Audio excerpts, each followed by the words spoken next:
Halo adik-adik, kembali lagi bersama kakak. Kali ini kita akan belajar mengenai ilmu pendukung geografi. Apa saja itu ilmu pendukung geografi?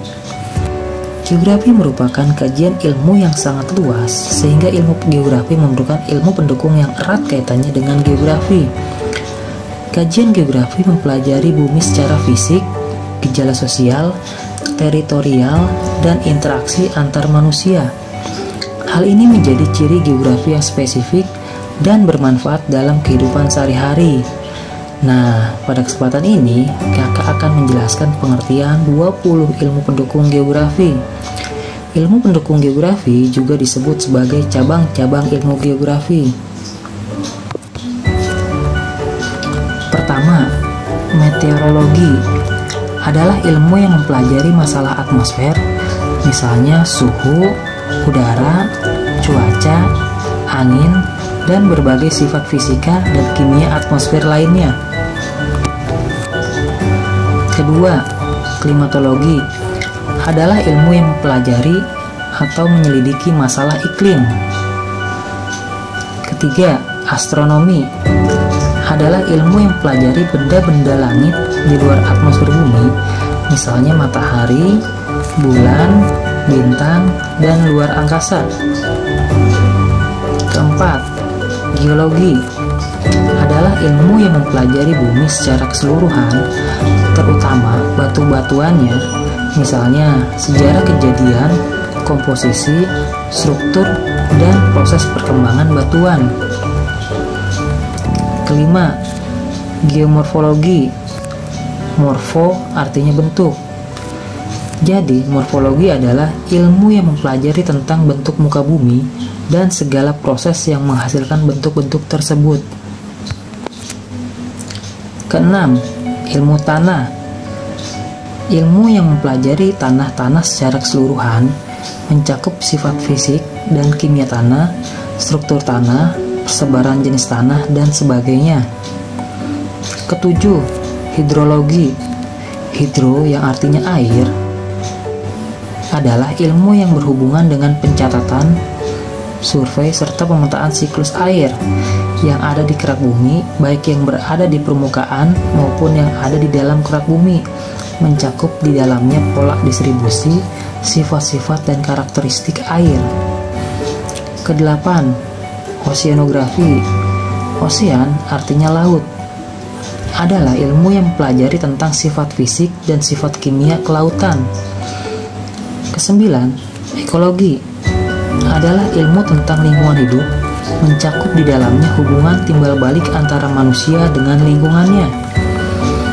Kesepuluh, antropogeografi adalah cabang ilmu geografi yang mempelajari persebaran bangsa-bangsa di muka bumi dilihat dari sudut pandang geografis, disebut juga etnografi. Kesebelas, paleontologi adalah ilmu tentang fosil-fosil dari bentuk kehidupan di masa purba yang berada di bawah lapisan-lapisan bumi. Ke-12, biogeografi adalah cabang ilmu geografi yang mempelajari tentang faktor-faktor alam yang mempengaruhi penyebaran makhluk hidup. Ke-13, geofisika adalah ilmu yang pelajaran atau mengkaji sifat-sifat bumi bagian dalam dengan metode atau teknik fisika, misalnya dalam mengkaji gempa bumi. Ke-14, geografi politik adalah cabang ilmu geografi yang mempelajari tentang negara yang ditinjau dari sudut pandang letak negara tersebut di muka bumi, sehingga dapat diketahui kondisi alamnya, karakteristik penduduknya, dan dasar-dasar pengambilan kebijakan politik dari negara tersebut. Ke-15, geografi penduduk adalah cabang ilmu geografi yang mengkaji tentang penduduk dan kaitannya dengan pengaruh lingkungan hidup, sehingga dapat menampilkan karakter dan sosial budaya yang beraneka ragam. Ke-16, geografi ekonomi adalah cabang ilmu geografi yang khusus mempelajari tentang ekonomi penduduk, meliputi distribusi perekonomian penduduk yang dipengaruhi oleh kondisi alam. Ke-17, geografi regional merupakan cabang ilmu geografi yang mempelajari kawasan tertentu secara khusus Misalnya, geografi Timur Tengah dan geografi Asia Tenggara. Ke-18, geografi fisik adalah cabang ilmu geografi yang mengkaji bentuk dan struktur permukaan bumi.